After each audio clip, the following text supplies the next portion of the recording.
Hey there, Coxy here, and in this video I'm going to share my very unique experience to Kyaiktiyo. I think that's how you pronounce it in Burmese, but in English it's called the Golden Rock. So sometimes I'll say I, sometimes I'll say we. I went to Myanmar with two friends from Malaysia, two girls from Malaysia, and basically my experience was so unique because of one thing. And this video is a little bit about my story, as well as if you can do the same thing, do it. Because I met Mr. Sai, who changed my experience or our experience from the typical tourist experience to the Golden Rock to an unforgettable local experience. And I'll explain all that. And if you could do the same, it's unbelievable. I don't know how you can, but if you can. So it all starts. We're in Yangon. We head down to the big bus depot. All the buses are there for all the different directions, and one to the Golden Rock. So we negotiate. That's an experience in itself. Again, this is 2011, so I'm sure a lot has changed. How much, I don't know. I haven't been there since. But, we had to negotiate ourselves. Where's the ticket to the Golden Rock? And okay, you buy the ticket. And then there's people with things on their head selling all the food and snacks and little quails or birds or something on a stick and all this sort of stuff. It's, whoa, it's really in your face. It's so different to what you're used to. So anyway, we get along. I forget how long it is. I think it's about a 3-hour drive. The roads are really bad condition. Maybe they've changed, so it's really bumpy and potholes everywhere. So you might look on Google Maps and think, oh, you could go there, do it, and come back in a day. Technically, you could probably do that, but I would never do that. I'm thankful for what I did. So we took a morning bus. Well, we got there about 11 a.m., I think, 10 a.m., I think. The bus left finally, maybe 11, let's say. I think we got all the way to Kinpun. That's the first stop. And I believe many tourists either stay at Kinpun, the hotels in Kinpun, or or near the top. There are 2 hotels, I think. Again, this may have changed, but I read the Lonely Planet book back in 2010, maybe 2009, 2010 edition. The edition with the blue cover, and it's the picture of the Ubain Bridge, the wooden bridge. That's the book I took all my notes from. So we stop at Kinpun, we go around, we catch another, a little, a tray truck type of thing. So a little bed at the back of the truck, and it's lined with planks. No joke, they're about this big. Each plank, that's your seat. And there's not much room between one plank and the next plank. So you're crammed in there. I could not get comfortable. Oh, it was terrible. So basically, you're crammed in there, you're sitting in there. And I sat next to a guy, Mr. Sai. And we got talking because the truck doesn't leave until it's full. I forget how many people on each plank. Let's say it's 8. You're like this, basically. There's no room. And once you go, there's nowhere to hold on to. It was terrible. And so we're sitting there. Luckily, we had a bit of a gap. There were 2 seats left, available for 2 seats on our row, as well as one ahead. And we were already touching shoulders, and yet there were 2 more positions. Unbelievable. So while we're waiting, I'm like, what are we doing? We're waiting too long. We have to get up there before sunset. It was about 4 o'clock at this stage, I think. 3:30, 4 o'clock.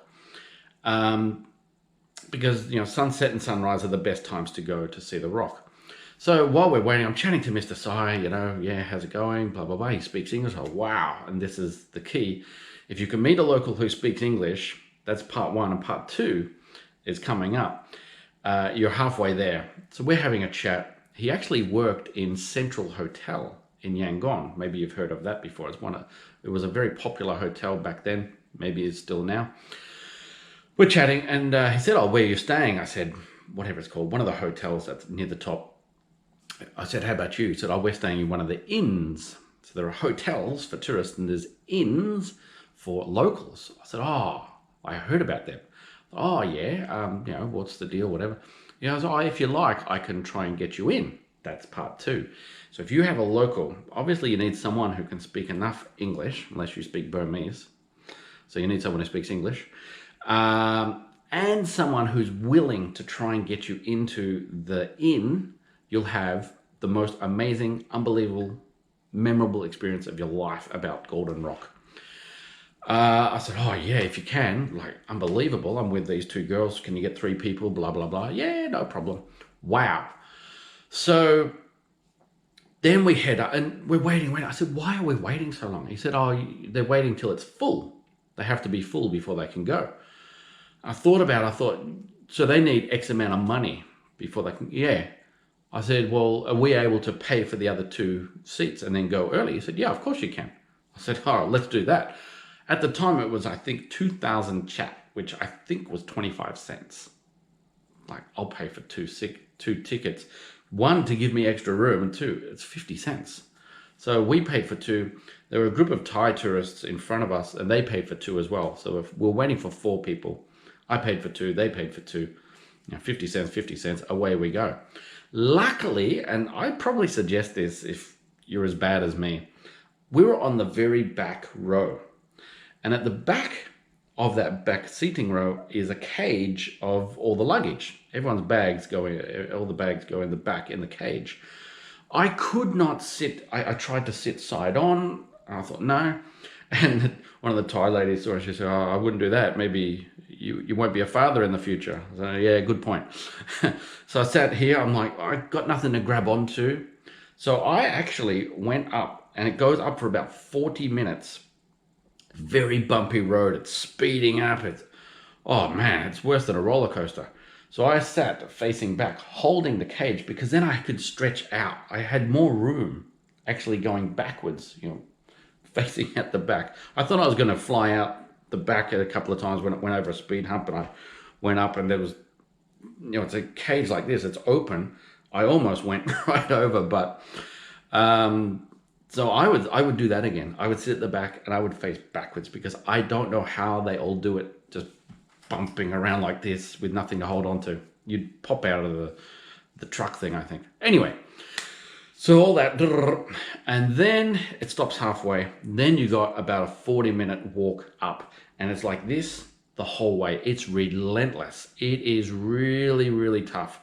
Now, you're going up a mountain, so the temperature drops a bit, but it's still hot and humid. And even if it's cold, walking for 40 minutes straight up is going to burn some calories. I drank a whole bottle of water, 1.5 liters, just on that walk alone. So bring a lot of water with you. So you can either walk all the way up, or you'll see locals carrying like bed stretchers where you can either sit on it or lie on it. And there's 4 people, 1 on each post, 2 at the front, 2 at the back, carrying you up. So there's another idea. I forget how much it was, and even if I remember, the price will be different now, 10 years later. So there's 2 options to go up. About a 45 minute walk, or get carried up and don't sweat at all, but just pay them. So we did that. We get to the top. Then you have to pay your entrance fee. Again, I forget. I think it was $6. So bring US dollars. Maybe that's changed as well. And so there's a gate where I don't believe it closes. At the time, I thought it closed. Maybe it does. I don't really remember. And the hotels are outside that gate, and the inns are inside the gate. Maybe that's why they're called inns, because they're inside the gate. So here's the gate. From this gate, you have to take your shoes off. No shoes allowed from there on. So we're walking up with Mr. Sai and his friends. So we walked in, and Mr. Sai went in there and talking with the locals and said, oh yeah, there was 3 or 4 different accommodations. One was really simple. I'm like, nah, it's a bit too simple for me. Have you got something a little bit better, like with a bed? And so we went to another one, and he went down these stairs. There's one, it's hard to say this. So let's say this is the rock. Almost in front of the rock, there are some buildings, and there's one with an entrance, and straight down, as soon as you look at the entrance, there's a stairwell straight down. That's the one we stayed. So we went straight down. He went down there. I'm waiting. I thought, what's going on? I thought I might go down there too and just see what's happening. So I went down there, and the local guy said, no, full, close, full, we're full. So locals tourists are not allowed to go there. I said, no, I'm with him. I'm with Mr. Sai. Okay. And Mr. Sai, blah, blah, blah, blah. Yep. Okay. You all can stay. We've got one room. Have a look. Perfect. 2 beds, whatever. Okay, great. Bathroom. Excellent. Bonus. Okay, we do it. I forget how much it was. I think it was $30. So $10 each for the night. Basic stuff, 2 beds or a bed and bathroom.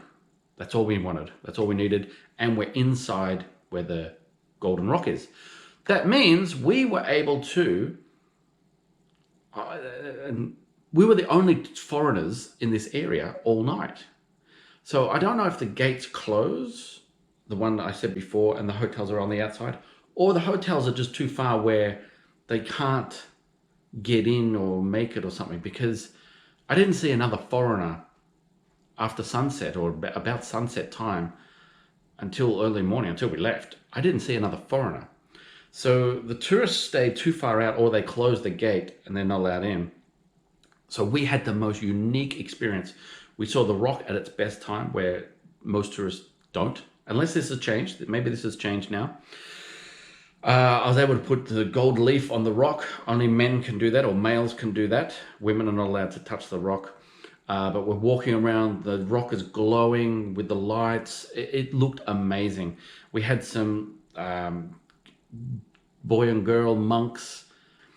We took some photos. They asked me, oh, can I take a photo? I said, yeah, sure. That was cool to get photos with monks and locals. So anyway, we get there. It's still hot.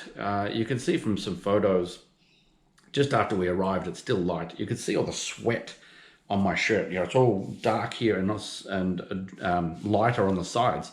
That's the only bit without sweat. All the rest is sweat on my t-shirt. It's so hot from that walk. So it's still probably 28 degrees, probably 70% humidity or 80%. Still hot and humid for me. So anyway, we do all that. We go into our room, we have a shower, we get changed. Then Mr. Sai knocks on the door and he says, all right, let's go for dinner. I said, yeah, cool. And he saw me in just a t-shirt. He said, oh, you should bring a jumper. He had a zip tracksuit jacket zip thing. He said, oh, you should bring a jumper. It's very cold outside. I'm thinking, very cold? Like, what's your version of very? I think mine could be different. But I'm thinking, we're in a mountain. Weather can change very quickly. But it could be an English thing, like very cold. So I said, well, what's the temperature out there? And he said, it's about 25 degrees. I said, don't worry about it. That's fine. So everyone wore a jumper except for, I think, me and my friend. One of my friends wore a jacket. The other one didn't. We were the only one with t-shirts. And we walked down this laneway area with some local restaurants, not a tourist in sight, not a foreigner in sight. It was just awesome. And we line up, and I think it was a buffet, like a set menu thing, like more sort of, well, a bit of both. There's a soup, there's a dish, and everyone basically had the same thing. I said, I can't eat that. Like, I'll probably get sick. And no offense to them, I don't eat that stuff. I don't eat street food or anything. I get sick easily. So I said, oh, can they do something else? So I said to Mr. Sai, can they cook like a fried rice or something? Just something basic. Yeah, they can do that. Okay, I'll have a fried rice, fine. And you guys have all that, the local soup and the local dish, whatever it was that's been sitting there all day. So we do that. We're sitting there. I'm still sweating. He wanted me to wear a jacket or a jumper. I'm in a t-shirt, still sweating. And I don't have a photo of this, unfortunately, but the young waitress, there's this girl, maybe 16 or something. She's got the menu fanning me. They all thought it was funny, like, oh, this crazy foreigner, he's still sweating. Everyone else is cold. So we had an awesome time, totally unique time, unbelievable, no foreigners.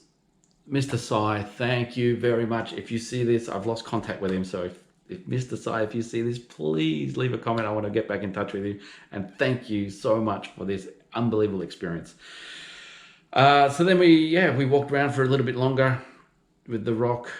We went to bed. We got up early morning, and the prayers at 5:30 in the morning or something like that. And that was a unique experience also. It was quite misty in the morning, or foggy. But yeah, to see the rock, to me, the rock in the morning wasn't that special, but at night it was unbelievable. And to eat at the local restaurant, it was just such a unique experience. So if you are able to somehow either go with a local, or somehow meet a local and allow them to get you in to the inns, you will have an unbelievably memorable experience than most other tourists. Unless this has changed. Maybe tourists can do this now. I don't think so, but that's my story. That's my experience. Thank you, Mr. Sai. Thanks for watching, and I'll see you next video.